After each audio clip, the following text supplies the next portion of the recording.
आजको यस मानवाधिकारका समसामयिक चुनौती र आगामी दिशाका सवालमा एमनेस्टी इन्टरनेसनलका महासचिव डाक्टर आग्नेस कलामार जो यहाँ हाम्रो माझमा हुनुहुन्छ, human rights challenges and way forward in conversation with doctor Agnes Callamard, secretary general of Amnesty International. यो अन्तर्संवाद कार्यक्रममा एमनेस्टी इन्टरनेसनल नेपालको निमन्त्रणालाई स्वीकार गरेर उपस्थित हुनुभएका सबै विशिष्ट अतिथिज्यूहरूलाई एमनेस्टी इन्टरनेसनल नेपालको तर्फबाट म हार्दिक स्वागत गर्न चाहन्छु।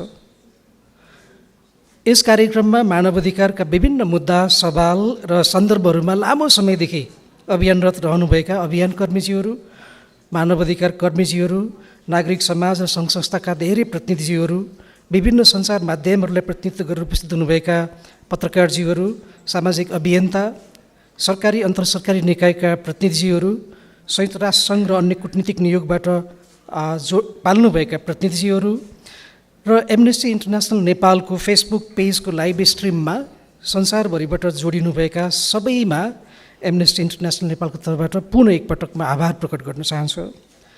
र यस कार्यक्रममा I would like to acknowledge the warm presence of His Excellency Rob Penn, British Ambassador in Kathmandu. त्यसपछि एमनेस्टी इन्टरनेसनल नेपालका पूर्व अध्यक्षज्यूहरू, म सबैजनाको नाम लिन चाहन्न, पूर्व अध्यक्षज्यूहरू धेरैजना हुनुहुन्छ, र एमनेस्टी इन्टरनेसनल नेपालका संस्थापक आदरणीय नूतन थपलिया सर, उहाँ चाहिँ 97 इयर्समा हुनुहुन्छ अहिले, हाम्रो संस्थापक founder. He is here with us and I would like to acknowledge the generous and inspiring presence of our founder within us, among us. त्यसपछि एमनेस्टी इन्टरनेसनल नेपालका अध्यक्ष, वर्तमान अध्यक्ष विपिन बुढाथोकीज्यू, नेसनल बोर्डका सम्पूर्ण पदाधिकारीज्यूहरू, सदस्यज्यूहरू, एमनेस्टी मेम्बरसिपभित्रको समूह, युथ नेटवर्क, इन्डिभिजुअल मेम्बरबाट पाल्नुभएका सबै सदस्यज्यूहरू लगायत सम्पूर्णमा म चाहिँ न्यानो हार्दिक स्वागत गर्न चाहन्छु। आज हामी वास्तवमा एउटा ऐतिहासिक दिनमा छौँ। संसारभरिका 1 करोडभन्दा बढी सर्वसाधारण तपाईँ हामी जस्तै जोडिएर मानवाधिकारको आन्दोलनमा होमिनु भएको एउटा आन्दोलन जसलाई हामी एमनेस्टी इन्टरनेसनल भनेर चाहिँ बुझ्छौँ, त्यो संस्थाको लिडर, नेता डाक्टर आग्नेस कलामार, जसलाई हामी सेक्रेटरी जनरल पनि भनेर भन्छौँ, उहाँ हाम्रो प्रमुख कार्यकारी हुनुहुन्छ, उहाँ हाम्रो माझ हुनुहुन्छ। उहाँ चाहिँ सन् 2021 अप्रिलमा हाम्रो संस्थाको महासचिव नियुक्त हुनुभएको हो। उहाँ चाहिँ अन्तर्राष्ट्रिय मानवाधिकार कानुनको विज्ञ हुनुहुन्छ। त्यसै गरी उहाँ अभिव्यक्ति स्वतन्त्रता क्षेत्रको पनि विज्ञ हुनुहुन्छ। नारीवादी र गैर नस्लवादी अभियन्ताका रूपमा डाक्टर कालामार वर्तमान समयको सबैभन्दा ठुला मानवाधिकार चुनौतीहरू विरुद्ध लड्ने अन्तर्राष्ट्रिय प्रयासहरूको अग्रभागमा रहिराख्नु भएको छ। एमनेस्टी इन्टरनेसनल नेपालसँग आबद्ध हुनुभन्दा अगाडि उहाँ गैरन्यायिक, संक्षिप्त र स्वेच्छाचारी हत्या सम्बन्धी संयुक्त राष्ट्रसङ्घीय विशेष प्रतिवेदक हुनुहुन्थ्यो। त्यसै गरी उहाँ अभिव्यक्ति स्वतन्त्रता क्षेत्रमा काम गर्ने संस्था आर्टिकल 19 को पनि लिडरसिप भूमिकामा रहनुभएको थियो। र म डाक्टर आग्नेस कलामारलाई चाहिँ हाम्रो एमनेस्टी इन्टरनेसनल नेपालको तर्फबाट, नेपालको ह्युमन राइट्स कम्युनिटीको तर्फबाट चाहिँ I would like to warmly welcome you here in Nepal. Thank you so much. र विश्वमा अहिले मानवाधिकारका सवालमा कस्ता चुनौतीहरू देखा परिरहेका छन्? संसारका राज्य व्यवस्थाहरूले तिनलाई उचित तौरमा सम्बोधन गरिरहेका छन् वा गर्ने तत्परता देखाएका छन् वा छैनन्। अन्तर्राष्ट्रिय कानुन र संरचनाहरूको प्रचुर व्यवस्था त छ भएको, तर त्यति हुँदाहुँदै पनि मानवाधिकार उल्लङ्घन र ज्यादतीका घटनाहरू किन विश्वव्यापी रूपमा झन् बढ्दो रूपमा घटिरहेका छन्? यी र यस्तै सवालहरूमा डाक्टर आग्नेस कलामारसँगको अन्तर्संवादका लागि आज हाम्रो सामु हुनुहुन्छ तपाईँ हामी माझ एकदमै चिर परिचित वरिष्ठ पत्रकार दिलभूषण पाठकज्यू। यहाँहरू सबैलाई थाहा छ उहाँ कार्यक्रम टफ टकको प्रस्तुता हुनुहुन्छ। अब म मेरो यो औपचारिक स्वागत मन्तव्यलाई धेरै नलम्ब्याइकन हाम्रो महत्त्वपूर्ण समय चाहिँ उहाँहरू दुईजना बिचको अन्तर्संवाद सुन्नको लागि म यो फ्लोर डाक्टर अग्नेस कलामर र आदरणीय पत्रकार वरिष्ठ पत्रकार दिलभूषण पाठकज्यूलाई स्टेजमा आमन्त्रण गर्दै यो फ्लोर उहाँहरूलाई हस्तान्तरण गर्दछु। धन्यवाद।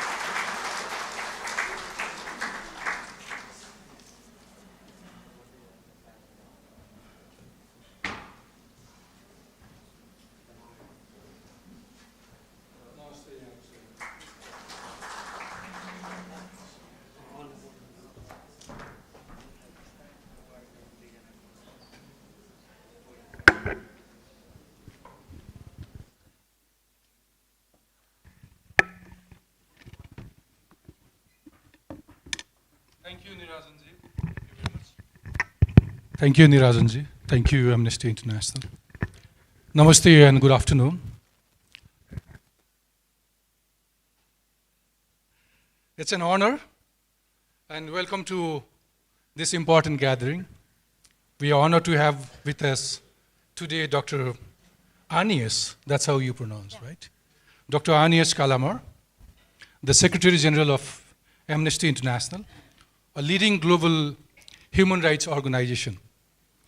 Before we begin our discussion with Dr. Agnès, I would like to take a moment to warmly welcome all of you, the human rights activists, government officials, diplomats, civil society members, friends from media, youth leaders, all the members from CVOs and other stakeholders, Amnesty International members, all the members, everyone who joined us today. Your presence and your tireless work in defending human rights around the world is deeply inspiring and essential. This is a critical time for the human rights movement globally. We face ongoing challenges and threats from authoritarian crackdowns to the devastating impacts of conflict and climate change. Yet we also see glimpses of hope, brave individuals, and communities standing up for justice, dignity, and freedom. It is in this context that we are honored to have Dr. Agnès Callamard with us as the head of one of the world's most renowned, respected human rights organization. Her insights, experience, and visions will be invaluable as we navigate the path towards together. Without further ado, please join me in welcoming Dr. Agnès Callamard. Dr. Agnès, as I understand, this is your first official visit to South Asia after you were appointed as a General Secretary in Amnesty International in 2021. I would like to start knowing you about your experience that has been for last 10 days in this region. Please share us your reflection that you had observed in human rights landscape in this region. Thank you very much. First and foremost, I want to thank you all for joining us. I was not expecting that many people, so thank you. It's a bit intimidating, but I'm extremely grateful and glad to be here with you this afternoon. This visit to Nepal is my first visit as Secretary General of Amnesty International, and it is the second leg of a 2 weeks visit that started with Sri Lanka. I spent a week in Sri Lanka and now a smaller week in Nepal.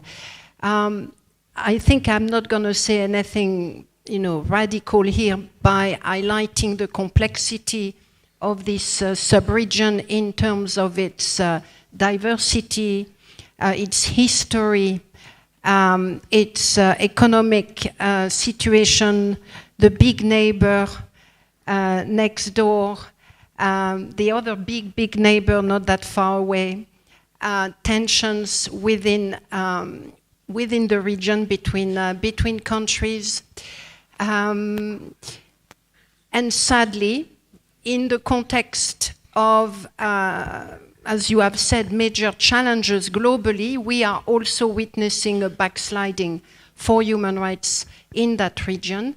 And there are many commonalities across this backsliding. It's the attacks on freedom of expression, freedom of the media, freedom of peaceful assembly, the right to protest.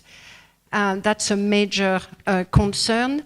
The inability of governments to respond effectively to the impact of climate change, which is having a terrible impact, including here in Sri Lanka. A global economy that is producing and increasing inequality, inequality within states, inequality between states, and that too is reflected in the sub-region. It was certainly very much felt in Sri Lanka, that went through a very difficult economic turmoil.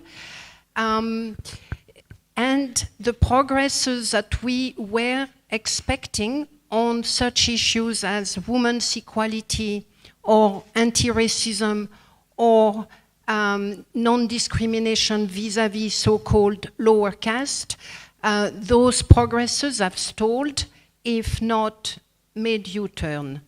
I think globally, I want to highlight the fact that indeed we are confronting a major challenge. I, as Secretary General, I have been working in the field of human rights for more than 30 years, and I don't think I have ever witnessed such dire situation globally, which has led us at Amnesty to suggest that we are really heading towards an abyss from which it will be very difficult to recover.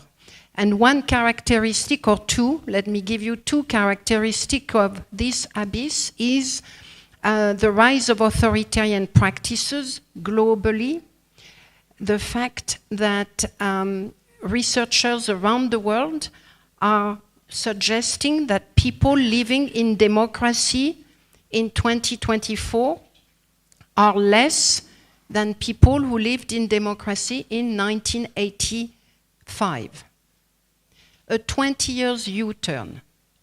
20 years U-turn. It is as if the celebration after the end of the Cold War, the breakdown of the Berlin Wall, the release of Nelson Mandela, it is as if all those progresses had stalled and indeed had been ignored, and that we were witnessing a U-turn. So that's a major issue, which of course concern Nepal, who have gone through extreme hardship during the war, and is now out of the war for 18 years. But sadly, the global context is not conducive to the kind of recovery that could be expected, including in terms of democracy. And then, we can talk more later on about the other challenges that we are all confronting, but I think the most important one is the breakdown of the rule-based order internationally, something that is having impact in every country, including countries going through a post-conflict situation. Thank you, thank you. Let me also quote the facts that you said was the Political Science Research Center findings about what you said today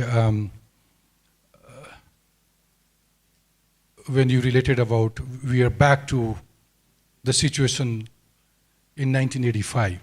So we'll come to the global issues later. Let's focus in Nepali context. In 2006, the internal armed conflict ended in Nepal, and it was a watershed moment for the country as it ended and overthrowing the monarchy in Nepal and establishing a democratic republic. Over 17,000 people lost their lives in 10 years, long conflict. Now 18 years on, victims are still looking for justice. Yeah. As an international human rights organization, which have worked on international justice in many other contexts. What do you think needs to be done to get justice for the victims when, successive governments have evaded their responsibilities to provide justice? Yeah, I was trying to, my question was about what do you think that the need to be done to get justice for those victims? Thank you very much. So one of the the focus of my visit to Nepal, and indeed the visit to Sri Lanka, is transitional justice, is how can we build a post-conflict society that are victim-centric and that deliver justice to the victim. Sadly, the conclusion that you have just highlighted, that 18 years on people are still waiting for justice, was one of the key messages that I received and that I delivered to a number of political leaders that I have met, particularly today. What we are saying is that the CPA was certainly a landmark. It's a very important moment for Nepal, but also for the world. It is an attempt to move and to build a peaceful society. It had some tremendously good proposals and good ideas, including the creation of various commissions and the commitment to deliver justice to some of the victims within 60 days. It may have been a bit overambitious, but 18 years later, nothing has happened. So between the ambition of the 60 days and the nothingness of the 18 years, there is such a gap, which is really an indictment of the leadership of Nepal. We also know that in 2014, a new law was adopted, which the Supreme Court has suggested is a major problem and a violation of the obligations under international law. Amnesty International also reject many dimensions of the 2014 Act, and we are calling for amendment, not the one that have been proposed, but new amendment. We do not believe that there should be a blanket amnesty for perpetrators of serious violations. We do not believe that there should be a hierarchy in the way violations are treated. We also agree with one thing of the amendment, which is that every victims and their families should have access to reparations. So what are our recommendations right now? The recommendations is that the amendment need to be amended. That's the first recommendation. We cannot go for an institutionalization of a blanket amnesty. It has to be changed. It needs to recognize that killings, sexual violence are extremely serious crimes that must be treated accordingly. We are also calling on those commissions that have been established to be well-resourced and to have independent commissioners that are able to deliver their work. It has not been the case so far. Indeed, the Disappearance Commission does not even have a commissioner right now. It only has staff. So that is something that needs to be done. A third dimension of the situation is that people who have been fed up with the transitional justice system have turned to the normal judicial system, the normal court system. Indeed, some 140 families are currently seeking justice through the normal court system. But they too are confronting a wall with the police and the authorities refusing to pursue those cases on the ground that they should be using the special court. But the special court doesn't work. The commissions don't work. There is no effective investigation. So what are we recommending? while the amendments are being done in accordance with international law, while the commissions are being effectively resourced with competent experts in international crime, I think we need to give to the families that are using the normal court system the capacity to continue their case. There are lawyers, some of them may be in the room, who are actively pursuing those cases, and we need 1 or 2 cases. You know, it's 18 years, there has been no effective prosecution and no effective investigation, really. So you're asking me what needs to be done. You know, we absolutely need to call on the authorities to deliver verdict and sentencing for some of those cases. We need to also ensure that every family that should have access to reparation has access to reparation. What alarmed me, both in Kenya and in Sri Lanka, is the fact that the people, the victims, the families, the civil society are losing trust in the institution, and that's very grave because trust is difficult to rebuild. So the thing that political leadership should really do is try not to lose it, and frankly, they have lost it. So trust-building measures are also part of a recommendation. Okay, thank you. I think I'm quite sure you are aware about the recent case in Nepal regarding the freedom of expression and media freedom. So please tell us how can freedom of expression and media freedom be safeguarded in our context? Sorry, sometimes I have problems with pronouncing names. So when I arrived in Nepal, I learned upon my arrival that the publisher of the Kathmandu Post had been arrested, Kailash Siroiya. He's the chairman of KMG Group. Exactly. Yeah. And that has sent alarms to me, and for many of you, no doubt. He is a respected media person. The charges on citizenship ground need to be investigated, but they should, and we repeat that, and I have repeated it to the officials I have met, those charges do not require for him to be in custody some 3 days after the fact. He should not have been detained, and he should be released immediately. The fact that he has not yet been released, even though we were promised he would very shortly, does suggest that there may have been an attempt to intimidate him and his colleagues, and that it may constitute a form of retaliation for the independent reporting that they are doing. I want to highlight how will I put it? How incredibly unsavory it is on the part of the authority to spend so much energy for one individual who committed a crime that really, if he committed it, is not harming anybody, while at the same time I have met victims after victims who are trying to get serious crimes even being registered by the police, even being investigated.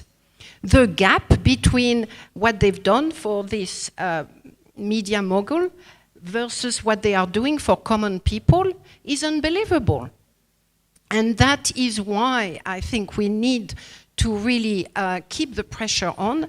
I know there are journalists in the room. I think this is a red flag. It's a warning to you all, and it cannot be permitted. So you are asking me what we need to do. In the case of Nepal, I think it's important to react with the strongest possible way to this kind of action and to really demonstrate to the authorities that you will not sit idly while your colleagues are being arrested. In the rest of Nepal, in the region, we also know that local journalists are being arbitrarily detained, they are being intimidated, they are not able to do their work. All of these create an atmosphere of fears. It does not encourage proper reporting, impartial, objective, professional reporting. It also has a negative impact on society. Because let's make no mistake, when a journalist is silenced, it is the entire society that suffers. Because your right to information is being denied. Your right to access objective information, investigatory reporting is being violated, and by extension, you too are being silenced. So the other thing that we all need to understand is that press freedom is a value that we should all hold very, very closely. That means, of course, journalists need to be professional. They should not be publishing things that have not been well investigated, and I know that sometimes it does not always happen. But whatever the circumstances, journalists should not be detained for what they are writing. There are other ways of addressing possible lack of professionalism, including through training and other forms of responses that are more self-regulatory than driven by the law. So that, to us, are some of the recommendations that we want to make. The right to protest is superbly important. Around the world, people are taking to the street. We have seen an unprecedented number of protests in 2023 in response to everything that is happening around us. Protest has become the poor people method of demonstrating that they cannot stand by the injustice. And in response, governments around the world are curtailing the right to peaceful assembly. It's not just a problem in this region, it's a problem the world over, including in Europe, in the United States, in the Middle East, and so on and so forth. The right to protest is a fundamental expression of the people's views and people's dissent. As long as they are peaceful or reasonably peaceful, they should be protected by the authorities. That too is something that must absolutely be protected, and Amnesty International, in fact, has prioritized protest. We are driving a global campaign on the right to protest because we believe that this is at the moment, it at a critical moment for people's right to come to the street and express themselves. This is particularly important for young people, for students. I guess you have followed what's happening in the United States with many students' protests being forbidden and prevented. I have a question to the civil society members and youth in this room as well. As you said, and the Amnesty International reports highlights that we have been facing as well. The civic space is shrinking in South Asia and around the world as well. My question is, from restriction on freedom of expression to crack down on right to peaceful assembly, the limitation on civil society organizations or the landscape seems to be very narrowing, So as an international human rights movement, which is built on the might of millions of supporters, how do you perceive this phenomena? Has it reached to the point of red alert? And if your answer is yes, what strategies do you think are very crucial in combating this? These are difficult questions. The first thing I need to say is we certainly encourage people to keep protesting and not to be made afraid, but we also are asking people to be smart. We do not need more dead heroes. We need smart heroes. What does it mean? It means that if you want to protest, you need to prepare and prepare and prepare every possible scenarios and grounds. You need to know who is going to do what. We at Amnesty are developing training for monitoring of protest and for strengthening the capacity of people to protect themselves in the context of protest. So please keep protesting. This is a right that we need to fight for when governments are trying to stop it, but do that in a smart way. Do that collectively, do that by being organized, by preparing well, by doing all kinds of scenarios, by understanding the road you're going to take, the alternative to those roads, all kinds of things that are accessible now if and when you want to protest. So that's my first answer, fight, but fight smartly. We don't want you to be wounded or dead. Second, the fight is also legal. And here, if there are lawyers, we need to be prepared to challenge any attempt by governments to either impose blatant violation of the right at a generic level, or to prevent certain protest. Sometimes it amounts to a form of prior censorship. In other words, there are no valid ground to stop a protest from happening to the extent that people have explained what they want to do, that there is no evidence that that protest could become very violent.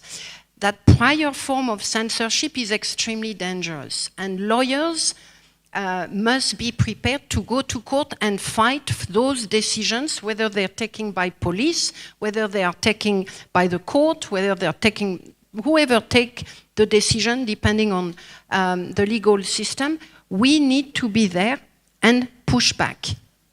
We need to be taking all kinds of measures, including by using Supreme Court where required, because currently the countries are modeling each other, so they're picking each other's bad laws and making them their own laws. That too need to be considered. What I mean to say here is that if your neighbor, any country that is your neighbor, or even a faraway country, is going to adapt a very repressive law on freedom of assembly or freedom of expression, chances are it may make its way in your own country. This has been the phenomena over the last decade, where those bad laws are being exported. In fact, there are some countries' major export, I will say. Well, what it means is that international solidarity matters.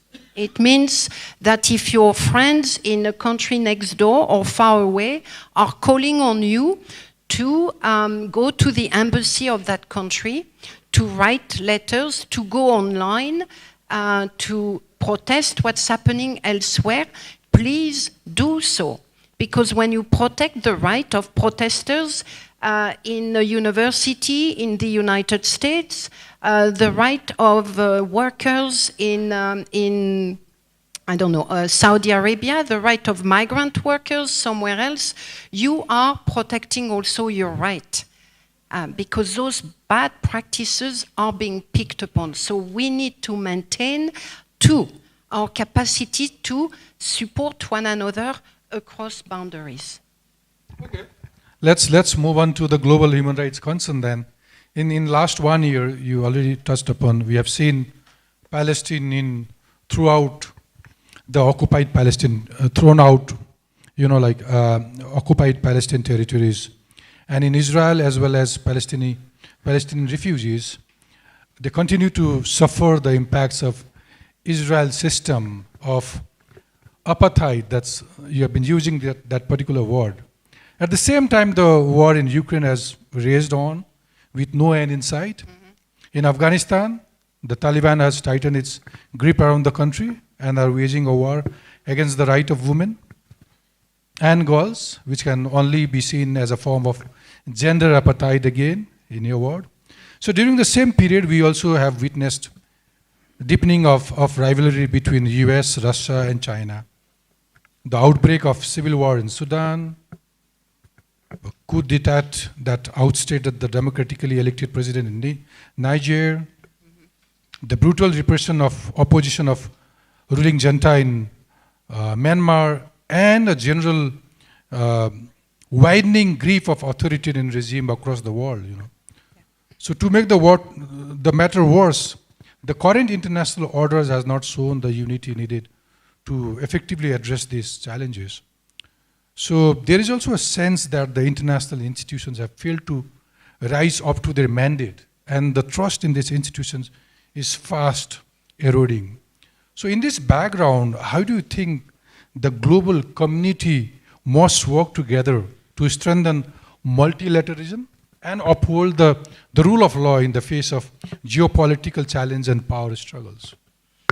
Thank you. That's a very important question, and I will not return to the context that you have very well described. Amnesty International is concluding right now that we are witnessing a real breakdown of international law and of the rule-based order. It's a breakdown that has been in the making for many years, but over the last 2 or 3 years, it's a breakdown that has accelerated. And the primary victims are the most marginalized, poor people around the world. Where does this breakdown come from? It comes from the fact that powerful countries and less powerful countries not only violate international law, such as the laws of war, that they have done before, including in the context of the conflict in Nepal. But instead of hiding their violations, now they justify the violations. And that's a superbly important difference, because when you start justifying those violations, you are sending a very clear message that international law does not apply to you, that international law is meaningless, and that international law must be completely eliminated. It's emptying out the content of international law. And we have seen over the last 2 years, 2 countries, 3, that have not only violated international law, but they have claimed that those violations were fully justified. The first was Russia, when it invaded Ukraine, committing an act of aggression, violating the UN Charter, and yet having the audacity of saying, no, we are fully justified in what we are doing. And the hell with the UN Charter. And then we have the violations committed by Israel, which started as a retaliation against Hamas that had committed atrocious crimes on October 7, but that response to Hamas quickly turned into a form of collective punishment against Palestinians. And there too, they are justifying their handless, relentless shelling and killing of Palestinian civilians in the name of their military objective.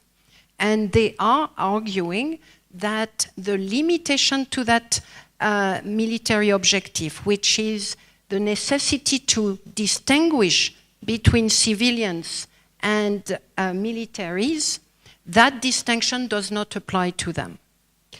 So this is a powerful country, Israel, one of the most powerful countries, certainly in the Middle East, that too is violating international law and is saying international law does not apply to me because of the kind of people I'm fighting. The United States, confronted with the evidence of the violation committed by Israel, continues to support Israel. In other words, denies the evidence and the violations. It has used its right of veto in the Security Council. It is continuing to arm Israel, and most recently, over the last few days, it has criticized heavily and attacked the International Criminal Court for daring to demand, or the prosecutor for daring to demand, an arrest warrant against the Israeli Prime Minister Netanyahu. So the breakdown of international law and the rule-based order is everywhere. But we are not going down without fighting. And you said, what needs to be done? Well, a lot of countries are actually now saying, wait a minute, maybe we were not there in 1948 because we were still under colonial rule, but we believe in what was established in 1948. Genocide Convention, UDHR, Universal Declaration, the Geneva Convention. So what did South Africa do? South Africa did say, actually, the rule-based order means something, and I'm going to go to court, to the International Court of Justice, and demand that they rule on Israel possible genocide. That's one way for countries to respond to what others are trying to do when they attempt to break down the rule-based order. We have the International Criminal Court, the prosecutor, who so far had not done a lot on Israel-Palestine because we have been campaigning for them to launch a formal indictment for many years. Finally, the International Criminal Court rose to the challenge. And by so doing, they are saying there is something called a rule-based order, and we are not going to give up on it. And this is why we are indicting both Hamas and the Israeli government, because they are both committing atrocities and they must be brought to justice. So there are responses to this attempt. Let me give you another example, which is not related to conflict, but related to climate change. There too, I will say, it's not so much a breakdown of international law, but rather an unwillingness to take the measures that are required. A country like Vanuatu, which is a Pacific country on the front line of climate change, is becoming a leader in international law and a leader in fighting climate change. They have gone to the International Court of Justice and demanded an advisory opinion on state obligation vis-à-vis climate change. So this is an example of countries from the global south, countries that may not have been present in 1944, 48, when the international system was established, but those countries understand that this system is here to protect them and to protect their people. And they are prepared to use all means at their disposal, non-violent means, to proceed and use the instrument. There are ways right now, or attempt right now, to really demand that members to the Security Council stop using their right of veto for humanitarian affairs, for issues that have a strong human rights conflict dimension. Of course, the Security Council members don't want to give up on their right to veto in any circumstances. So what happened last year? Last year, a number of countries, both Western and South, came together and said, right, we're going to give to the General Assembly a much more central role. Whenever a Security Council member is using its right of veto in a context of massive human rights violations, that will prompt the General Assembly to take action. It's not as binding as a Security Council, but this is an example of countries that are mindful of the rule-based order and are doing everything that they want to protect it. And just one more thing, you, me, all of us have a role to play. And I have to say, when people protest right now for a ceasefire in Gaza and the release of the Israeli hostage that are still detained by Hamas, they do that by referring to international law. They understand that international law is also something that they must fight for. And I am very impressed when I see all these young people who probably 6 months ago didn't know anything about the Geneva Convention and disproportionality and whatever. And now when they march, they use this language and they demand a respect for international law. So it means that it has a deep meaning for people, and those crises, I hope, will allow us to come together as a global community and say no, and say stop to those that attempt to destroy the system without any alternative, without any meaningful alternative except to serve their own interest.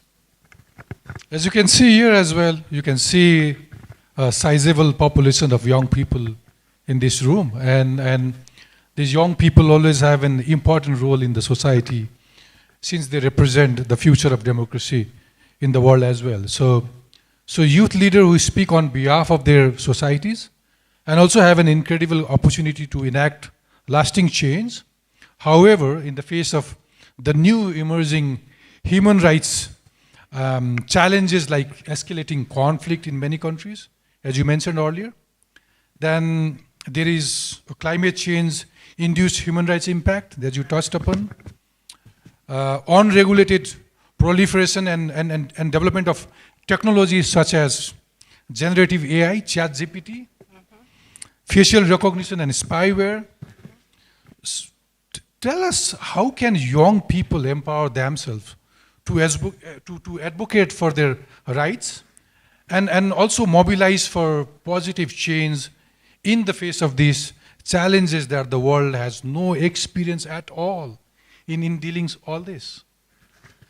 Well, the first thing that they certainly don't need my authorization to do that. And I know that young people have a deep sense of what's wrong and what's right.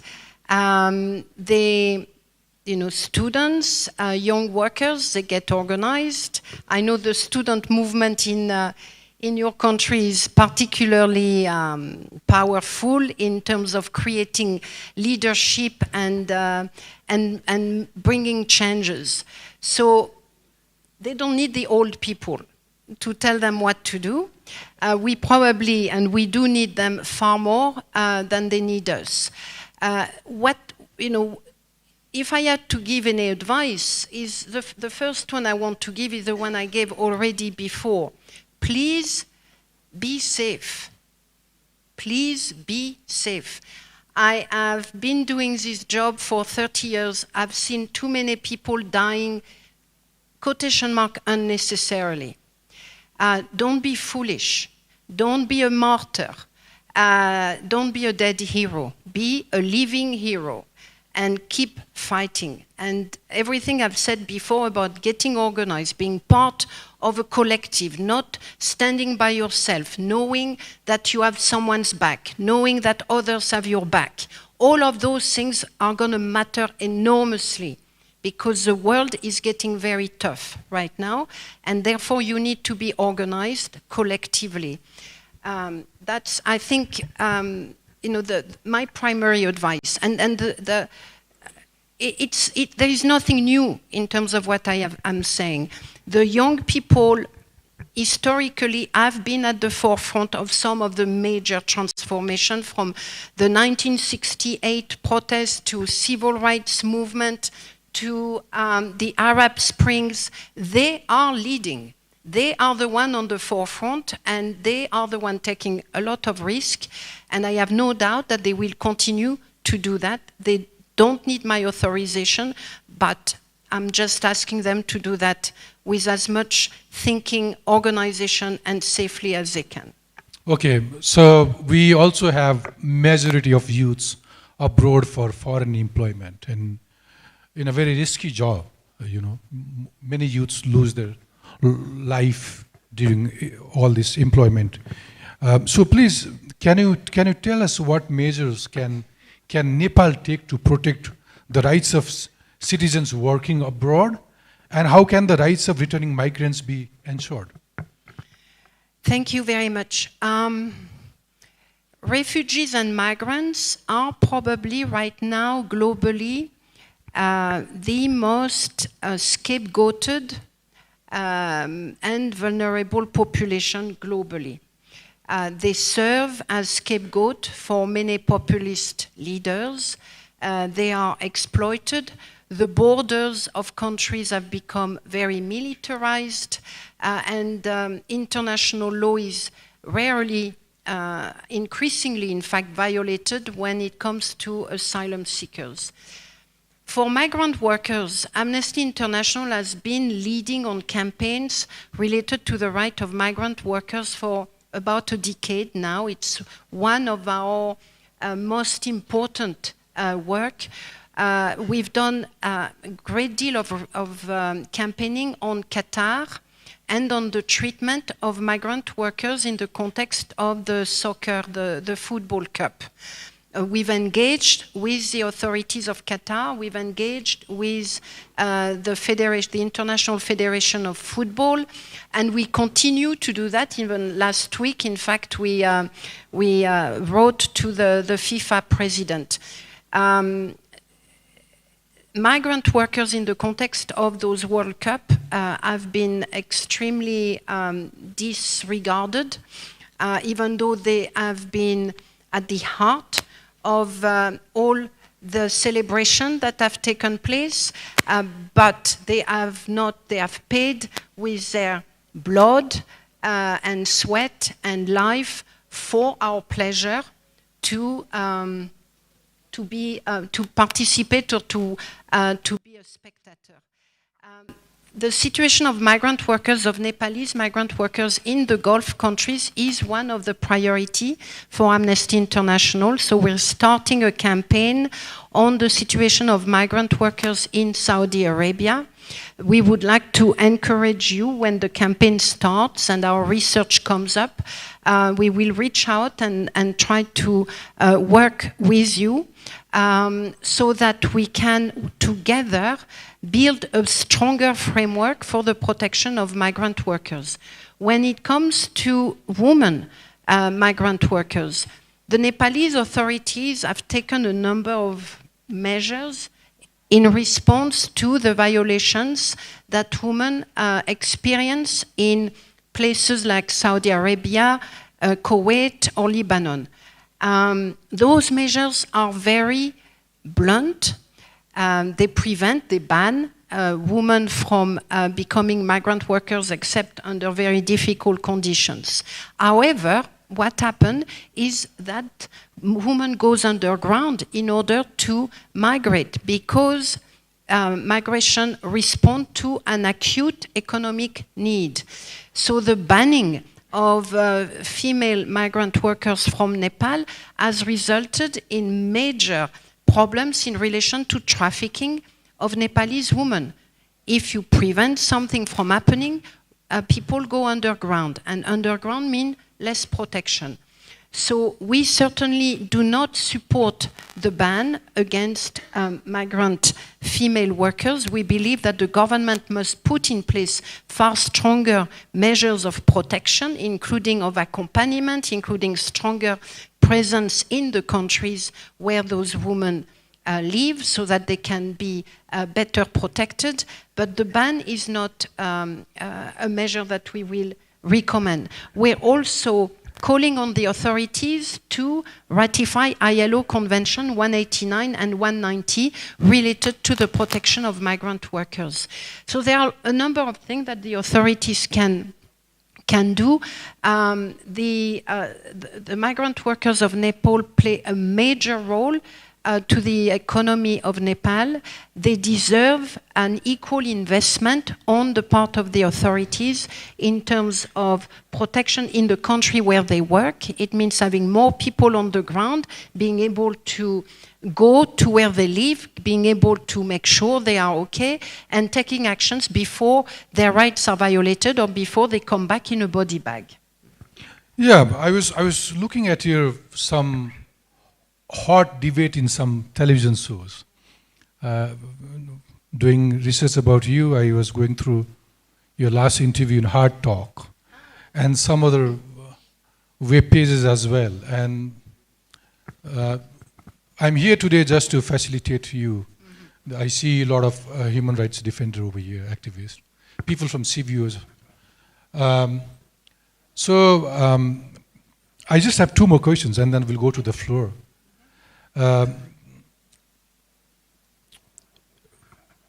I've been noticing you in every forum, you always been prioritizing the Amnesty International key priorities, for advancing the human rights agenda globally. So please share us your thought that how can individuals in this hall, the communities, the government can collaborate to create a more just and equitable world for all? Wow, that's a very big question. First and foremost... You may have a good message to journalists like us. Well, join Amnesty International will be my key message. We have a great section here, national entities. Feel free to join and find out more about the work. But beyond Amnesty International, I want to repeat what I've said before. Don't be alone in your fight. Join groups or create it. Join collective, join association. It's really important not to be alone and to know that people are there to have your back and that you have their back. So that's, I think, my little pitch to all of you. It can be any kind of human rights organization. It could be, for instance, in the context of Nepal, joining organization working on behalf of caste of Dalit and fighting caste-based discrimination. Anything that allows you to push for the human rights agenda, because it is everyone's responsibility. So that's my first advice. The second, don't fall for those that are offering easy solution to complex problem. There are populist leaders everywhere. They know how to communicate. They know how to sing. They know how to dance. Don't fall for them. Don't fall for them. They are part of the problems. They are not part of the solution. Anyone coming with an easy solution or saying, oh, we just need to get rid of homeless people, that is not the kind of leadership that you should look for and that you should push for. Anyone coming with a scapegoat as a solution is someone you should run away from or fight against. So I think, being responsible in your political function as a citizen, that's really important. Being aware of what you communicate, how you share information, not participating to disinformation, to the spreading of lies and rumors. That too is our responsibilities. All of us can make mistakes, by the way, but we need to learn from it, not to keep making it. So that will be the other thing, which I think is required for the young people and the not so young people to be far better and far more prepared to fight back the authoritarian practices, the appeal that authoritarian leaders have on all of us and on including young people. All of those measures are with you. They don't need investment. They just need your values. They don't need for you to hold your values closely to your heart and be prepared to take those measures as your self-behavior. Thank you, Dr. Agnès. A very last question. I think we have spoken a lot about rising authoritarian regimes around the world and the growing human rights concern as well. failing of international mechanisms, and what is wrong with the world in general. It has indeed painted a bleak picture for human rights from where I'm sitting today now. Yeah. I think that also begs a very important question that I'm still pessimistic, but my question is there a light at the end of the tunnel? Should people in this room be hopeful of the future? What will be your message to everyone in this room? Because I also suggest everyone to collect this report and go through. This shows where we are in this world today, the challenges that we've been facing. So, yes. So show us the hope, people in this room. Thank you so much. Hope is everywhere. And hope is in the room, hope is with the young people, hope is with the wonderful founder of Amnesty International Nepal. Hope is also something that maybe, we need a bit of it. What we need a lot of is courage. And what we need also a lot of is coming together and acting together. I think we need to be able to see connection across our differences and among us. We need to be able to think globally, to see what's happening in Gaza or in Ukraine, something that concerns us, because people in Gaza and Ukraine one day may be concerned by what happened in Nepal. And that global solidarity remains a value and a strength that the authoritarian leaders cannot do much against. And we need to really cherish that and to build those connections. We need to build connection within our own countries. This is why Amnesty International is prioritizing anything related to anti-racism at the moment, understood in a very broad sense. Anything that divides us and is making it difficult to fight back those historical forces that are so daunting.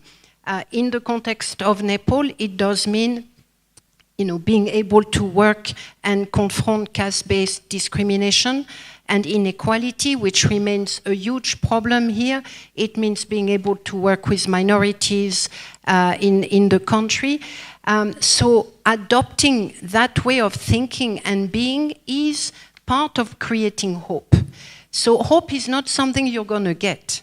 Hope is something that we have to build. Hope is something that we have to write. Hope is something that we have to put on the wall, to scream in the streets, and to push back when the authorities are pretending that they know better. Hope is with us, is in us, and is something that we must fight for. It's not going to be a gift. It's not going to be my gift to you. It's not going to be your gift to me. But when I see you here, when I know your commitment, that gives me hope. When I travel the world over, when I see those kids that are protesting for things happening millions of kilometers away, I know there is hope. When I see women fighting for their sisters against domestic violence, I have hope. When I see upper caste people fighting for so-called lower caste people, I have hope. When I see lower caste people fighting for themselves, fighting for women, fighting for others, I have hope. So this is how we keep and push for hope. Thank you. Thank you, Dr. Agnès. Thank you very much. I see Nirajanji sitting in front of the first row. Please remind us about the timing.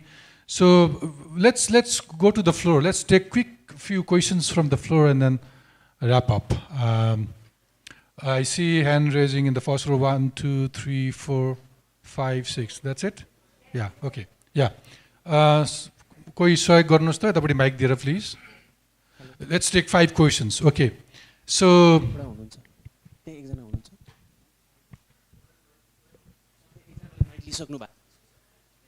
Okay.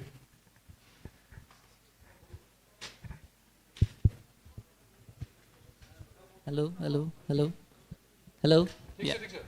Okay. Hello. Right? Okay. Sunincha tapaiलाई, we can hear you, please. So, hello, good afternoon. My name is Prajwal Bikram Rana. I'm Amnesty International Nepal's member. I am an International Human Rights Committee coordinator, as well as right now I'm working as a campaigner in the World's Youth for Climate Justice. I just wanted to add to what she mentioned about the youth power. So I think there are many media personnel also here, and we have not covered this news much. So I just wanted to highlight. She already talked about the campaign that was taken by Vanuatu to the International Court of Justice on climate change. And the campaign was started by the youths of Vanuatu and the Pacific Island students. So the campaign was started by the youths. They were supported by the Vanuatu, and it was taken to ICJ. And in Nepal also it was same. I would like to highlight that in Nepal, the youths were the first people to take it to the government. We, the youths, many of us I can see here who all were there in drafting the document as well. We took the issue to the government. We pressurized the government, and Nepal government has submitted the first written statement to the International Court of Justice for the first time in the history of Nepal. And this is a big issue because it is not easy for a country like Nepal to submit a written statement to ICJ. So it is one of the documents which has been submitted.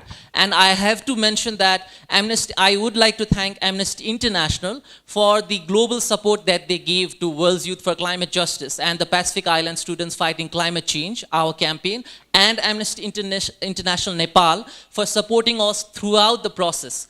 Not only from the beginning, not only in the drafting phase, but from the beginning of the campaign itself. So I think this is a very important thing which the youths have done in Nepal, and this should be highlighted by the media, because I think like the Nepal taking the issue in international court is itself a big thing, and I think Amnesty should be working on this in the process ahead, because oral pleadings is also, we still have pending oral pleadings, so we have to move forward with that. And last thing I would like to say, it was very difficult to work with Nepal government to convince them on this, and I think all of us need to work on this and tell them that youths can do many things in the days ahead, and youth should be supported when they bring this kind of issue. Yeah, I think that. Thank you very much.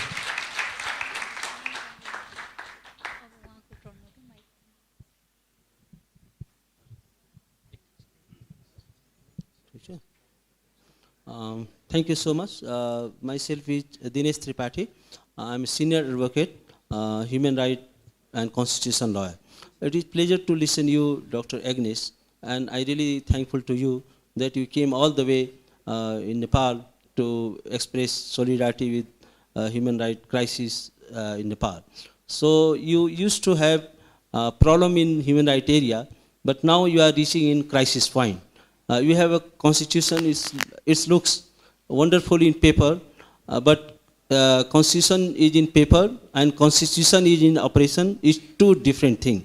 Constitutional idealism is, there is a constitutional idealism, but there is a huge gulf between ground reality and idealism of the constitution. Constitution requires, for the successful implementation and functioning of the constitution, it requires high integrity. But the people who have a low integrity, they are in the power. So thing is that even our Human Rights Commission, it has been also it has been constituted with the violation of Paris Principle, with the violation of the Constitution, without fulfillment of parliamentary hearing. So there is also a violation, and our court system is also politicized. And one more thing I would say, that one of the pressing issues we are facing, because since 18 years has been passed since we adopted Comprehensive Peace Agreement. Comprehensive Peace Agreement was signed 18 years back. So we made our commitment that there is a human rights based system. And for that reason, we adopted a transformative constitution, but the constitution is not functioning. And thing is that the peace process, since 18 years back, we adopted the comprehensive peace agreement, but the peace process has not been concluded yet, because every peace process has one of the key component is credible transitional justice process. But the transitional justice process is not yet completed, because you already mentioned that the people who are the part of the problem. So in Nepal, the people who are the part of the problem, now they are in the power. There is a conflict of interest. If there is a credible transitional justice process, those people who are in the power, they need to be brought to the justice. So how can, no, and in Nepal, we didn't have a vetting process. So all they captured the power by the election process, but thing is that they block the justice process for the victim. Thank you. Because they are not passing the law, and the process is not moving forward. And since 18 years, a crime is happening against the justice, crime is happening against the peace. Thank you so much. Thank you, Dinesh ji. Let's put our questions, let's make it short. Let's take 3 more questions and then wrap up. यतापट्टिको लाइनलाई पनि दिनुपर्छ, 3टा भयो last पछि. Yeah. Thank you very much. Thank you, Dr. Agnes. Actually, it really gives hope seeing a woman being Secretary General in such a big human rights organization. That is a hope for me, for us. You know, like a lot of discussion on increase of authoritarian regime.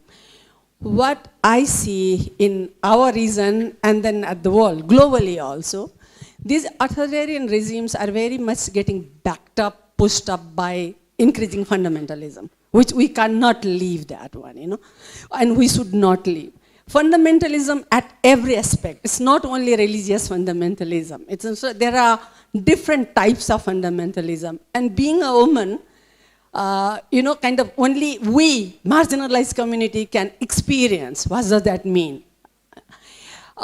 Just we discussed, we talked about arrest of media person. Everyone came, you know, kind of a response was very good. I also oppose that one. But when a woman gets raped, we don't find that kind of response from our own friends, fellows, human rights activists, you know. And that's what I find, that fundamentalist human rights activism is also increasing, you know. And that is one thing which really worries us. I really wanted to say this one. And another thing, what we see is like, what we evidence is movement is getting increasingly fragmentized, divided. This is not only by us, international agencies, donor agencies, log frame-based approach, project versus movement, all these things are killing our movements. We need money, but at the same time, you know, the way how we are forced to use the money, we get dictated. It's not that, okay, we can respond according to our need. We get dictated. If donors, just one. If donors doesn't like, which totally we get shut up. So how you know, kind of, as an Amnesty Secretary General, I know that, okay, you have your own funding base, but for us also, for movement also, that's what I see very important. Third thing, what future of summits are coming up, you know, and that I think how we can really make use of that space. Future of summits in September, when we are discussing on SDGs and all. So I think these are some of the areas where whole movement and then human rights activism, how we can integrate, blend, and then take forward. So I think these are the areas where I really want to. Thank you, Dr. Renuji. Thank you very much. So यो रोमा आऊ दुईटा प्रश्न मिलेर लियौं प्रश्न दुईटा अनि सक्नुपर्छ. Thank you.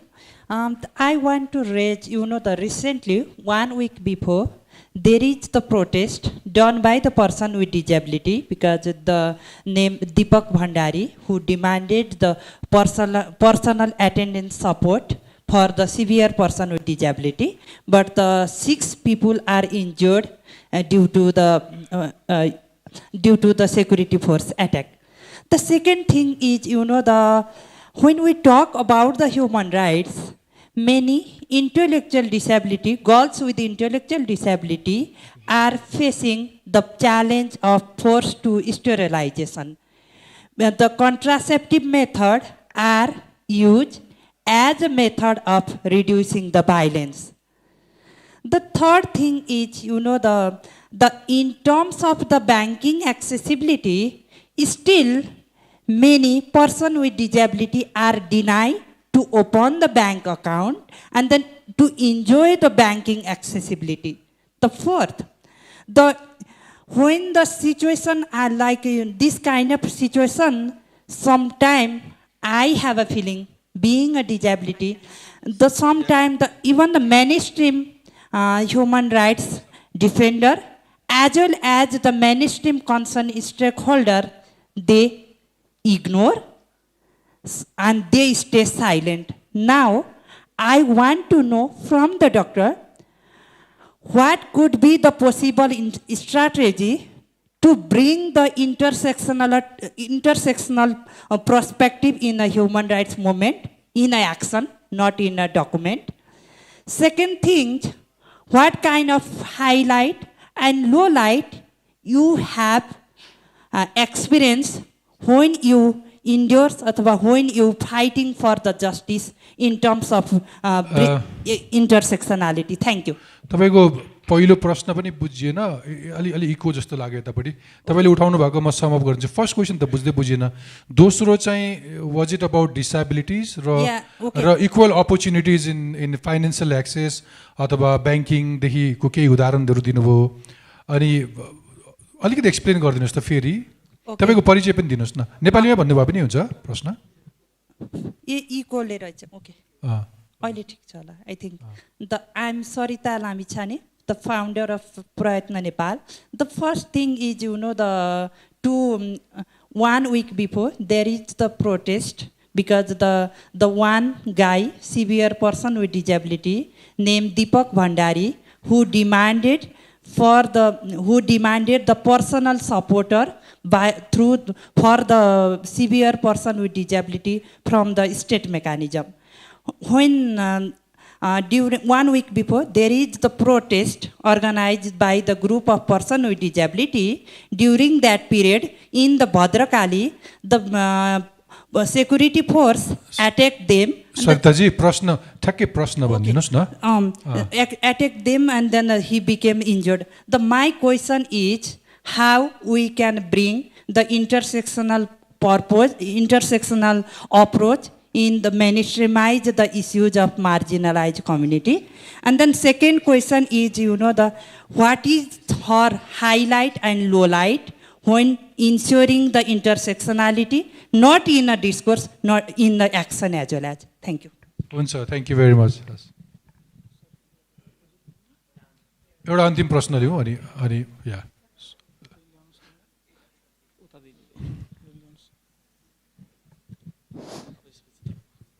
Thank you very much. First of all, I really like to welcome and appreciate very much. We women of Nepal feel very, very proud of you. Having you as a General Secretary of Amnesty International, and especially for visiting South Asia to really understand the situation of human rights, and particularly so, maybe you being a woman, the human rights of women. So my question to you is, as you have been coming from observing, monitoring all these areas, what situation have you find, especially the human rights of women from most marginalized communities, and what's your suggestion for reducing violence and discrimination against all kinds of women so that the human rights principle, non-discrimination and equality, these will be really practiced by all civic societies, all human rights organizations, regardless of men, women, and different genders. Because as Renu has said, even in the human rights movement, the human rights, when it comes to the violation of human rights of women, mostly the main human rights organizations are not that active as they are active for other issues. So I really like to request your strategies as well. Thank you so much. I'm Santa, the senior citizen and fighting for the human rights for equality and justice, and I'm how do I say, national coordinator, past national coordinator of Human Rights Magnamate, or the first female national coordinator of Human Rights Magnamate, which we always annually we organize that. Thank you very much. Thank you very much. Sakon, last hunja. First of all, I offer my cordial greeting to the Dr. Agnès Callamard, General Secretary of Amnesty International, and all dignitaries in this hall. I am Narendra Narayan Sahu from southern part of Nepal. My birthplace is Saptari district, Bodhe Bhusan. I am an example. I am a specimen. I am a human rights defender, and being human rights defender, in course of advocacy of the human rights, I have been hiding for 11 months. I am underground. I have been underground with my family, and I endangered with the police force. Police enforced me while I was speaking against the crime and corruption. So I have been speaking against the crime and corruption for 35 years. And Sahuji, prashnama ho huncha. Yes, I am very curious. I do not have any question, but I am very curious to know, is there any organization in the world that can give the exposure to save the life of human rights defenders?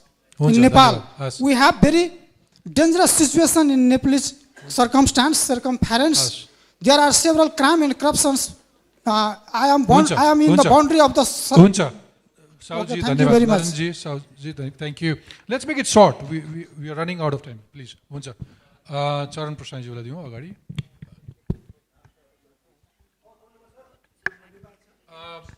Okay. So we'll go to the back after Charan ji. एउटा दुईटा प्रश्न युथहरुबाट लिने कुरा भयो है त ल. धन्यवाद छ. मेरो नाम चरण प्रसाद. उहाँले त्यो हेडफोन लगाइदिनु भयो भने अझै राम्रो हुन्थ्यो. महासचिवज्यूलाई स्वागत छ. आज बिहान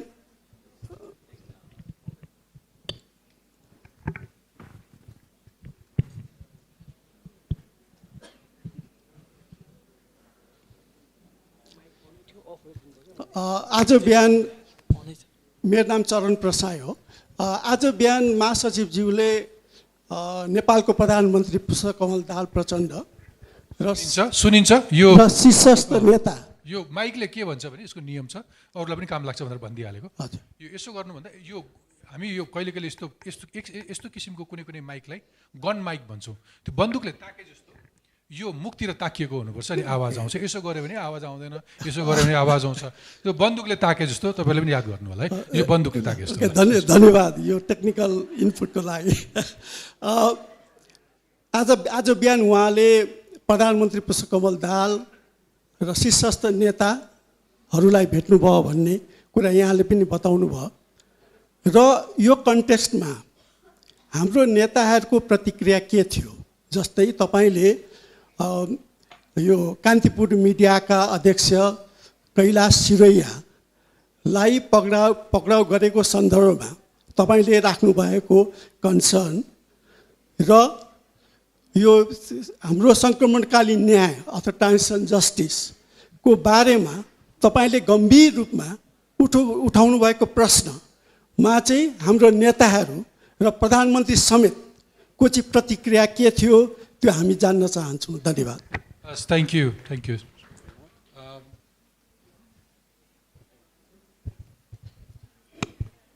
Thank you so much. म परशुराम चौधरी. लैङ्गिक तथा यौनिक अल्पसङ्ख्यक समुदायको प्रतिनिधित्व गर्न चाहन्छु। सो मेरो प्रश्न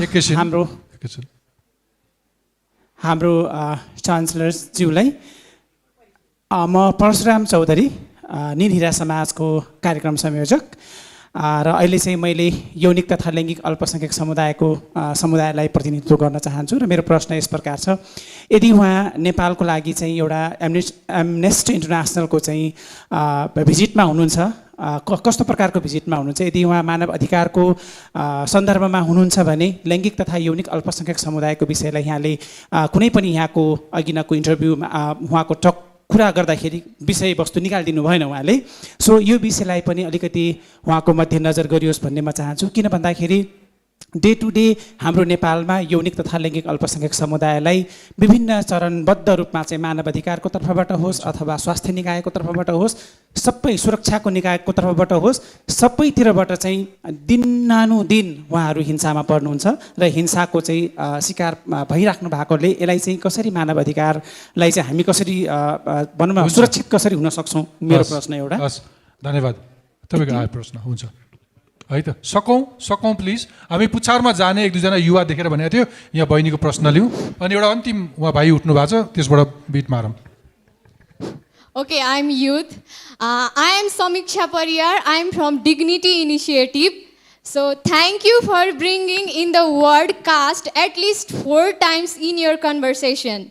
So I urge Amnesty International to push international communities to amend unclear articles that just include caste for inclusion purpose, but make it visible so that it can be addressed to make Dalit life, identity and opportunity intact in Nepal and across South Asia. Thank you. Thank you very much. Thank you. Last लिउँ है त? 5 वटा भने 10 वटा भयो।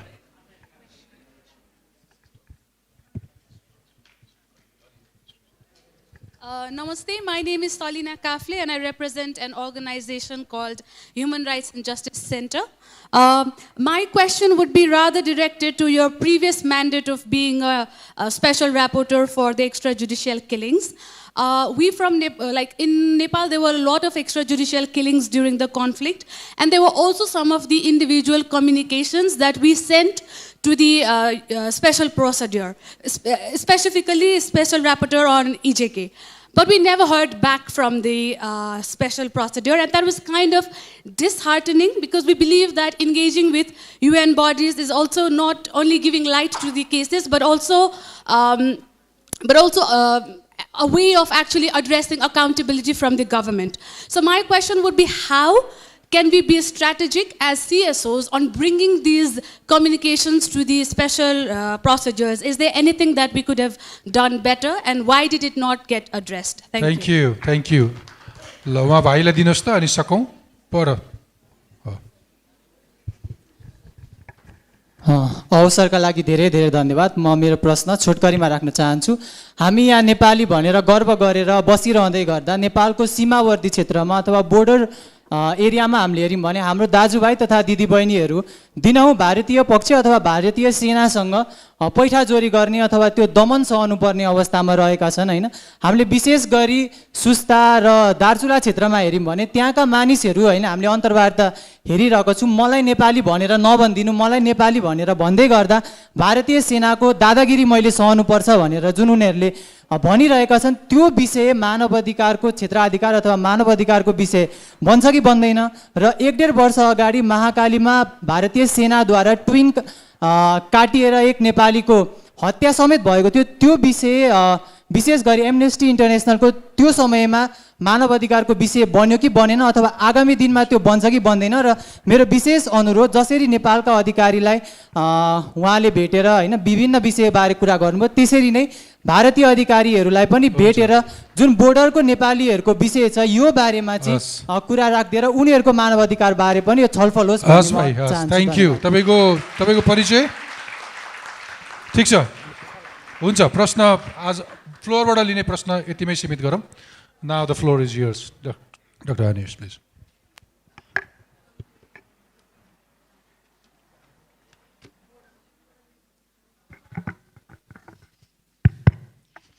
Well, thank you very much for the very broad range of issues that have been raised. I'll do my best to quickly go through them. Some of them were not questioned, but just comment. But with regard to the role of the Nepalese youth in ensuring that the Nepal authorities provided an advisory, an opinion to the ICJ, a briefing to the ICJ. Indeed, I was told about it yesterday, and I want to congratulate you all for having done a fantastic legal work and ensuring that Nepal contribute to an historical moment for international law and for the international community. So thank you. And I also, indeed, I forgot that the Vanuatu initiative was led by the youth of Vanuatu, who I've met, in fact, and a wonderful example of how much the young people right now are leading the struggle on many fronts, but in particular on climate. The second point was around the huge gap between the constitution and the reality. Yes, sadly, I can only agree with this analysis. There is a huge gap between the CPA and its implementation. There is a huge gap between the CBDU Act on lower caste discrimination and the implementation. So it is a real challenge of our decade. We've had a lot of effort have been placed over the last few decades in building the legal normative framework for the protection of rights. Sadly, we now need to work much more and much harder towards ensuring that it is those wonderful norms are fully implemented. That's a problem that I see everywhere I go. I had a question on fundamentalism that is either in religious forms or others, and I could not agree with you more. I think that was, it is definitely a trend and a characteristics of our societies that this extreme form of identity and nationalism taking on religion, ethnicity, or other ism are becoming extremely prevalent everywhere we go. This is why Amnesty has prioritized anti-racism as as one of our key drivers that we wish to integrate into all aspects of our work. And by anti-racism, we use that term in a very broad way. I don't think there is specific question on that, but yes, I agree. You ask a question about donors dictating what you have to do. Yes, it's probably the sad reality of civil society. We are all dependent on outside support and donation. Very few of them can be as fortunate as Amnesty, which is largely funded by the people. So we are accountable to our members. We are not accountable to donors. It's hard for me to comment because I have not been in that position, but I know that this is always a very difficult environment to navigate, including the competition among partners and actors. I think there was a question on the right of disability, if I'm not mistaken.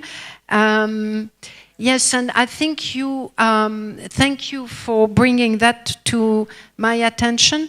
Amnesty International has just started, I will say, focusing on the right of people with disability. We have issued a few reports already where concentrating on the right of people with disability in armed conflict situation because they are usually neglected and they are extremely vulnerable, including to, well, they can't escape sometimes, so for a variety of reasons. So we have done a few reports, but it is part of my priority as Secretary General. I would love for Amnesty International to become much more disability conscious.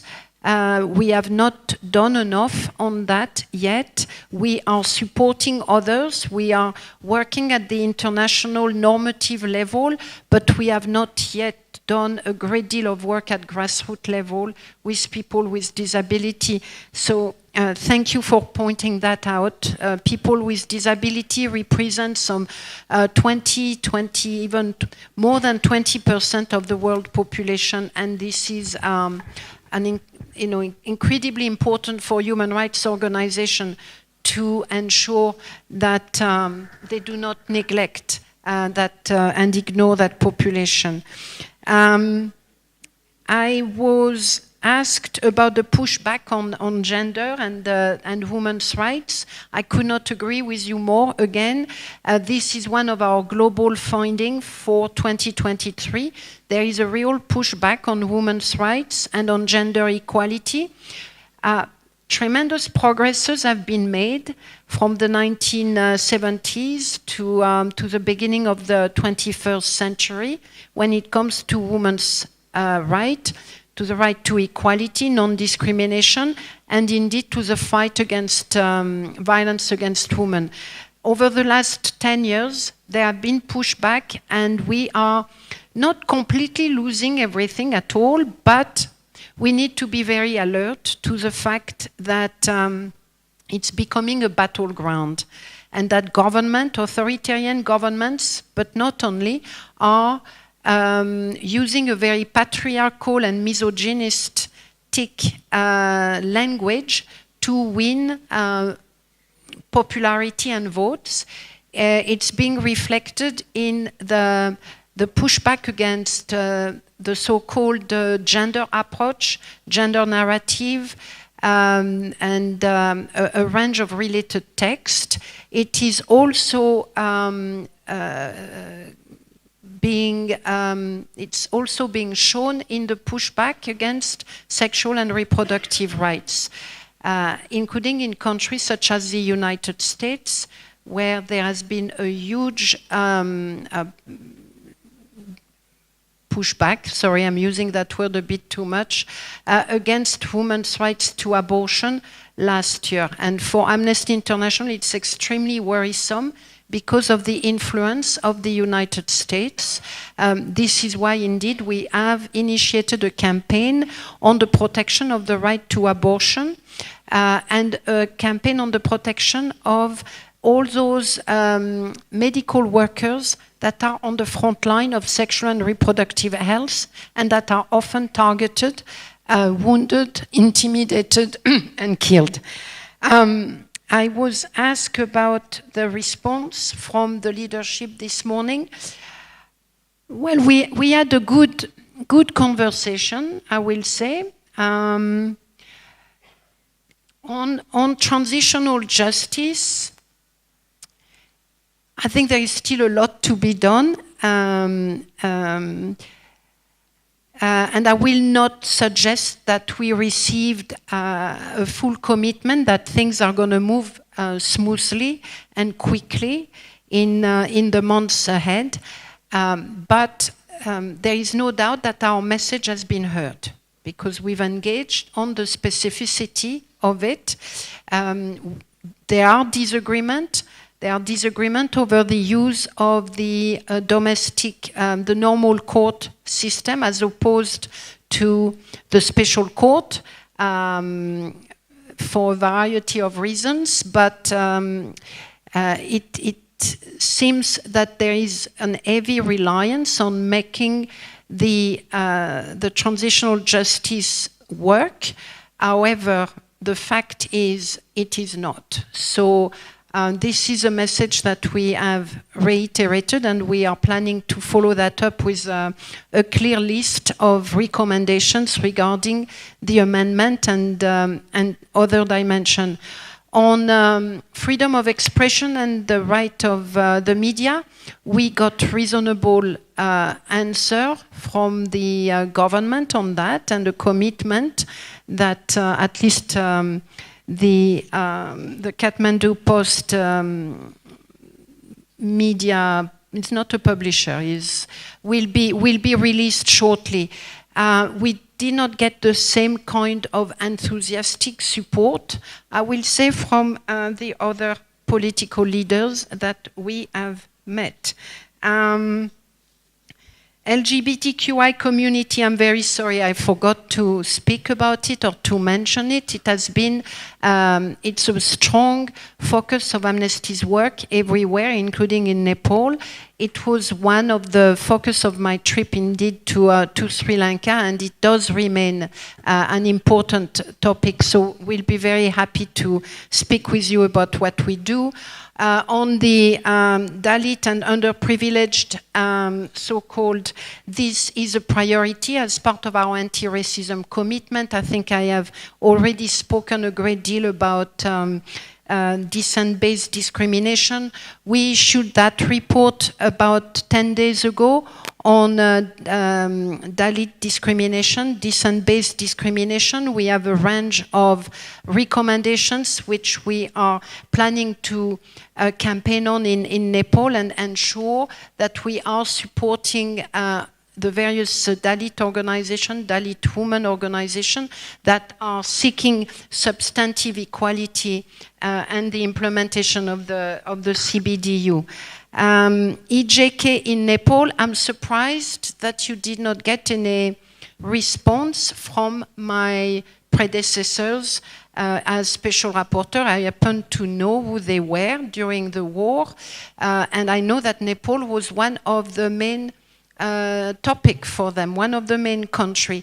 So I will invite you to maybe look at the website of the OHCHR and the Special Rapporteur on Extrajudicial Killings. I think you will find a large number of communications addressed to the Nepalese government during the war related to the various extrajudicial killings. As to the Nepal-India border, I must confess this is not something I know much about, but there is absolutely no doubt that if the Indian authorities are engaging in excessive use of force to prevent, supposedly, or to address any kind of people coming on the Indian territories, we will consider that as a human rights violation. Of course, borders need to be protected, but there needs to be a proportionate response to whatever is happening at the border. And from what you have described to me, I will say this was disproportionate and a human rights violation. I think I have addressed almost everything. I think you answered all the questions. Thank you. Thank you, Dr. Agnès. On behalf of everyone gathered here, I want to express our deep gratitude for your time, your wisdom, and your unwavering commitment to defending human rights around the world. Your leadership at Amnesty International is an inspiration, and we appreciate you taking the time to share your insight with us. To all of you in this hall, the human rights defenders, civil society members, friends from media, CVOs, and all stakeholders, I see diplomats in this room, youth, all young participants, people from diverse society, from Dalit community, excluded, marginalized, disability communities. I thank you all for your thoughtful engagement during our discussion with Dr. Agnès Callamard. The challenges we face are immense, but I'm heartened by the passion, the resilience, and the solidarity I see in this room. Together, we'll continue to shine a light on justice, injustice, to support and amplify the voice of the marginalized, and to hold the powerful accountable. As we live here today, let us also remember the words of Dr. Agnès Callamard, to stay steadfast, to cultivate hope, and to never give up. let's recommit ourselves to the timeless pursuit of human rights and dignity for all. Thank you all, and have a wonderful evening, rest of your day. Namaste. Thank you all. Thank you so much. Last but not the least, I would request you all to please be kindly seated for a while. First, I would like to request you to hand over your headsets from where you obtained. I would like to call upon the dais Amnesty International Nepal Chair, Mr. Bipin Budathuki, to give his closing remarks. Please, Bipinji, come here.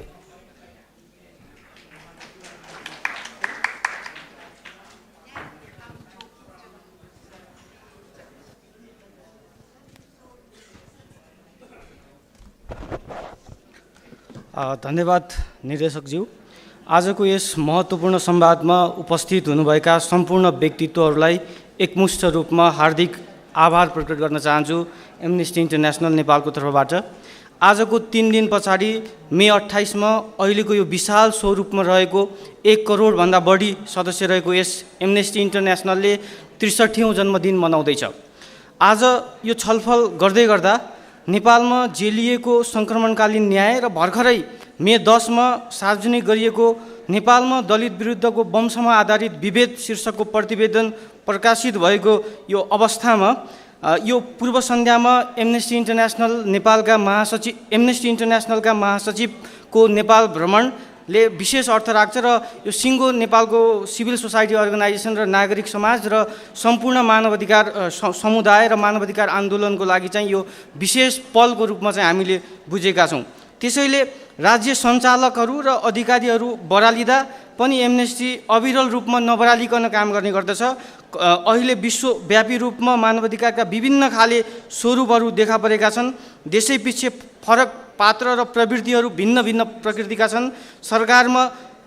सरकारहरू सन् 1948 को विश्वव्यापी मानवाधिकारका सम्बन्धी प्रतिज्ञाबाट, संयुक्त राष्ट्रसङ्घको बडापत्रबाट, महासन्धिबाट, अन्तर्राष्ट्रिय मानवाधिकार कानुन र सिद्धान्तहरूबाट बरालिएको अवस्थामा हामीले थुप्रै दृष्टान्तहरू चाहिँ यहाँ प्रस्तुत गरेका छौँ। यो विश्व ठुलो टेक कम्पनी र ओपन एआईको कब्जामा गइरहेको कोलाहलका बीचमा हामीले यो छलफल गरिराख्दा अधिनायकवादी प्रवृत्तिले विश्वलाई कसरी गिजोलेको छ भन्ने विषयमा चाहिँ हामीले आज छलफल गरेका छौँ। सन् 2023 मा स्विडेनबाट प्रकाशित हुने भेराइटिज अफ डेमोक्रेसी भिडेम नामक पोलिटिकल साइन्स सेन्टरले निकालेको प्रतिवेदन अनुसार लोकतान्त्रिक प्रणाली र नागरिक स्वतन्त्रताको सम्मान हुने भनेर परिभाषित गरेको देशमा बस्ने नागरिकको सङ्ख्या सन् 1985 को ताकामा झरेको पाइएको छ। लोकतान्त्रिक चरित्र बोकेका देशहरूको सङ्ख्या पनि सन् 1998 को एभरेजमा पुगेको छ। सन् 1985 मा जसरी बर्लिनको पर्खाल ढल्नु अगाडिको समय थियो त्यही परिवेशमा चाहिँ हामी अहिले उभिएका छौँ। अहिले ग्लोबल नर्थ र ग्लोबल साउथमा जुन किसिमको चाहिँ हामीले समस्याहरू देखेका छौँ, लैङ्गिक असमानताको हामीले पर्खालहरू देखेका छौँ, त्यसैगरी यौन तथा प्रजनन अधिकार सम्बन्धी अधिकारमा पनि जुन खालको आक्रमण देखेका छौँ त्यो एकदमै विकराल रूपमा चाहिँ हामीले महसुस गरेका छौँ। उक्त परिवेशलाई हेर्दै अहिले जुन किसिमले चाहिँ फ्रिडम अफ एक्सप्रेसनमा सङ्कट परेको छ, कम्पेरिटिभ एनालाइसिसलाई पनि हामीले उक्त प्रतिवेदनको हेर्दै गर्दा यो संसारभर चाहिँ अहिले यो फ्रिडम अफ एक्सप्रेसनमाथि चाहिँ अट्याक भइरहेको छ। सन् 2003 मा जति घटनाहरू थिए त्यसको 20 वर्ष पछाडि यो फ्रिडम अफ एक्सप्रेसनमा चाहिँ अट्याक गर्ने सिलसिला चाहिँ हत्तै बढेर गएको चाहिँ हामीले देखेका छौँ। सन् 2020 मा हामीले 35 वटा सन् 2023 मा चाहिँ 35 वटा घटना हामीले यस्तो यो फ्रिडम अफ एक्सप्रेसनमा अट्याक गर्ने देशको सङ्ख्या चाहिँ 35 वटा पुगेको छ भने पछाडि सन् 2003 मा त्यसको सङ्ख्या चाहिँ 10 मात्रै रहेको थियो। यो सबै कुरालाई चाहिँ हामीले हेर्दै गर्दा जुन खालको चाहिँ अधिनायकवादी एउटा प्रवृत्ति संसारभर बढेर गएको छ, यो प्रवृत्तिका लागि चाहिँ हामी मानवाधिकार आन्दोलनमा लागेका हरेक समुदायका मानिसहरू चाहिँ एकबद्ध हुन आवश्यक छ जस्तो मलाई लाग्छ। त्यति मात्रै नभएर यो अधिनायकवादी प्रवृत्ति अनि नेताहरू बस्ने जनसङ्ख्या पनि बढेर गएको छ। सन् 2003 मा त्यो जनसङ्ख्या अधिनायकवादी देशहरूमा बस्ने जनसङ्ख्या चाहिँ 7% थियो भने अहिले त्यो बढेर वात्तै बढेर 35% पुगेको अवस्था छ। यो सबै कुरालाई हेर्दै गर्दा महिला अधिकार र लैङ्गिक अधिकारका उपलब्धिहरूमाथि पनि दिनदिनै आक्रमणहरू भइरहेको छ। अफगानिस्तानमा भएको कदम, अनि बुर्काको नाममा इरानका अधिकारीले गरेको काम, अनि त्यसै गरी विकसित मुलुक जस्तो संयुक्त राज्य अमेरिकामा 15वटा चाहिँ राज्यले गर्भपतनमा गरेको चाहिँ जुन खालको चाहिँ कदमहरू छ त्यसले चाहिँ प्रतिगमनको चाहिँ हामीलाई संज्ञा दिइरहेको अवस्था छ। यो सबैलाई हेर्दै गर्दाखेरि यो आर्टिफिसियल इन्टेलिजेन्सको जुन किसिमले चाहिँ यो विकसित हुँदै गएको छ, यो प्रवृत्तिगत कुराले गर्दाखेरि आउँदा दिनहरूमा चाहिँ बिग टेक कम्पनीहरूले चाहिँ सबै कुरा चाहिँ कन्ट्रोल गर्ने खालको चाहिँ मेकानिजम हामीले चाहिँ अहिले चाहिँ परिकल्पना गर्न सक्छौँ। एमनेस्टी इन्टरनेसनल नेपालको दियो आजभन्दा 55 वर्ष पहिले आदरणीय नूतन सरले यहाँ बाल्नु भएको थियो। नूतन सर आज यो कार्यक्रममा हुनुहुन्छ। उहाँलाई यो कार्यक्रममा सँगै राखेर 97 वर्षको उमेरमा चाहिँ यहाँ उहाँले जसरी कन्ट्रिब्युट गर्नुभएको छ त्यसका लागि पनि म एमनेस्टी इन्टरनेसनल नेपालको तर्फबाट उहाँलाई धेरै धेरै धन्यवाद दिन चाहन्छु। र जलवायु न्यायको विषय, आप्रवासी श्रमिकको अधिकारको विषय, सङ्क्रमणकालीन न्यायको विषय, महिला अधिकार, LGBTIQ को अधिकार, त्यसै गरी न्यायमा पहुँच, भूमिमा पहुँच र आवासको अधिकार, त्यसै गरी मानवाधिकार, शिक्षा लगायतका काममा एमनेस्टी इन्टरनेसनलले निरन्तर काम गर्नेछ। नेपालमा हामीले यी विषयलाई चाहिँ निरन्तर प्राथमिकतामा राख्नेछौँ। अन्त्यमा यो दिव्य संवादमा तपाईँहरू जोडिनु भएको छ, धेरै धेरै धन्यवाद दिन चाहन्छु। हाम्रो महासचिवज्यूलाई उहाँले यो समय व्यवस्थापन गरेर आउनु भएको छ। एकदमै राम्रो सहजीकरणको लागि चाहिँ म भूषण सरलाई पनि धेरै धेरै दिलभूषण सरलाई पनि म धेरै धेरै धन्यवाद दिन चाहन्छु। र हाम्रो चाहिँ मानवाधिकार समुदायबाट सबैजनाको उपस्थित भएको छ, तपाईँहरूको यो महत्त्वपूर्ण उपस्थितिका लागि पनि म धेरै धेरै आभार प्रकट गर्न चाहन्छु। र हामीलाई प्रत्यक्ष रूपमा हामीलाई सोसल मिडियाबाट हेर्ने साथीहरूलाई पनि मैले सम्झिरहेको छु। धेरै प्रश्नहरू थिए, सबै प्रश्नलाई चाहिँ हामीले यहाँ राख्न सकेनौँ, त्यसका लागि पनि हामी आयोजकको तर्फबाट हाम्रो लिमिटेसनको लागि पनि माफी माग्दै यो महत्त्वपूर्ण समय र संवादका लागि धेरै धेरै धन्यवाद दिँदै यो कार्यक्रम यहीँ सकिएको जानकारी गराउँछु। र यस पछाडि हामीले चाहिँ यहाँ केही खाजा खाएर छुट्टिने कुरा पनि म जानकारी गराउन चाहन्छु। धन्यवाद।